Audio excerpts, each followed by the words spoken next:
সর্বপ্রথম আল্লাহ রাব্বুল আলামিন আমাদেরকে মেসেজ দিলেন। আমি কোরআনের মধ্যে নাম উল্লেখ করিনি কোনো মহিলার, কোনো নারী নাম উল্লেখ করিনি। কেন উল্লেখ করিনি? নারীদের নামটাও একটা পর্দার অন্তর্ভুক্ত। এরপরে সূরা মারিয়ামের মধ্যে আল্লাহ রাব্বুল আলামিন মারিয়াম আলাইহিস সালামের নাম উল্লেখ করে আমাদেরকে মেসেজ দিলেন।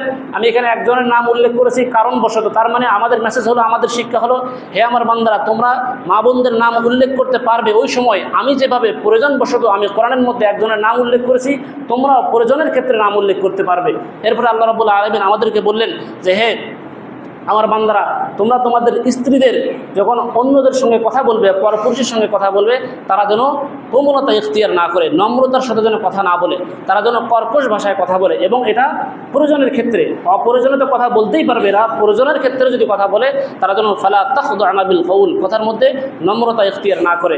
এরপর আল্লাহ রাব্বুল আলামিন বলেন, তোমরা তোমাদের নারীদেরকে বলো তারা যেন ঘরের মধ্যে অবস্থান করে কি করে, পর্দাকে রক্ষা করে। এরপর আল্লাহ রাব্বুল আলামিন বলেন, তারা যদি প্রয়োজনবশত ঘর থেকে বের হয়, যেরকম হজ করতে গেলে ঘর থেকে বের হতে হবে, কেউ যদি একজনের কাছে জমি বিক্রি করতেছে, তো জমি লেখালেখি করতে গেলে ঘর থেকে বের হতে হবে, এরকম বিভিন্ন প্রয়োজন আছে। তো এই প্রয়োজনের ক্ষেত্রে যদি বের হয়, তারা যেন জাহিলিয়াতের যুগের মতো নিজের সৌন্দর্যকে বাইরে পরপুরুষের সামনে প্রদর্শন না করে। আল্লাহ রাব্বুল আলামিন আমাদেরকে যে কথাগুলো বলা হলো পর্দা সম্পর্কে, এগুলোকে নিজে আমল করা এবং মা বোনদের নিকটে এই মেসেজগুলো পৌঁছে দেওয়ার তৌফিক দান করুন। সবাই বলে আমিন।